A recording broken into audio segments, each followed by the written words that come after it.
কিরে বেটা তোরা তো দেরি হইলো কে? আরে বন্ধু একটু দেরি হয়ে গেল। তাই শোন, আনসত না? শোন, তোর টাকা পয়সা স্যার আমি আর কোনো কিছু খাওয়াইতে পারতাম না। আরে বেটা এমন করস কে? তোর ভাবি কালকেই বেতন পাইবো, তুই যা টাকা পয়সা পাস সপ্তাহে দিয়ে দেবো, সমস্যা নাই। তা না হয় বুঝলাম, কিন্তু তুই 2 বছর ধরে বেকার, একটা চাকরি বাকরি নিতে পারস না বেটা? সুন্দর বড়রা দিয়ে চাকরি করাস। হে বেটা, তোর ভাবি চাকরি করতেছে, করুক না, কাজ কামের সময় কত বেরো রয়েছে, পরে করুম না। এত সুন্দর বড়রা দিয়ে চাকরি করাস, বউয়ের কামাই খাস, বড় যখন রাত্রি বেলা থুয়ে যাবে কাহিনী মজা বুঝবি। কি ব্যাপার, তুই আবার আমার বউর দিকে নজর দিস নাকি? ধরো বেটা। আচ্ছা চল। হ্যাঁ চল। শোনো সোনা, তোমার যা কিছু লাগবে আমাকে বলবা, আমি তোমাকে কিনে দেবো সবকিছু, ঠিক আছে? এই শোনো, আমার বউ হয়েছে, রাখো। দূর হ।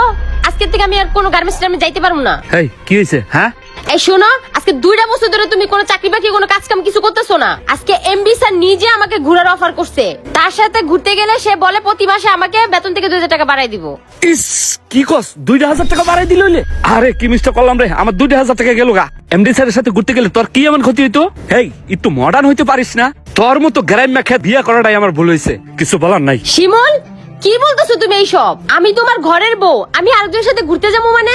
আরে শোন, যা কিছু হওয়ার হয়েছেই, তুই কালকে থেকে গার্মেন্টসে যাবি সকালে, এটা মনে রাখিস। শোনো, আমি কোথাও যাবো না। অফিসে যাওয়ার কথা কইছি, অফিসে যাইস কিন্তু। ফাইজলামি। শেষ পর্যন্ত ও আমার গায়ে হাত তুললো।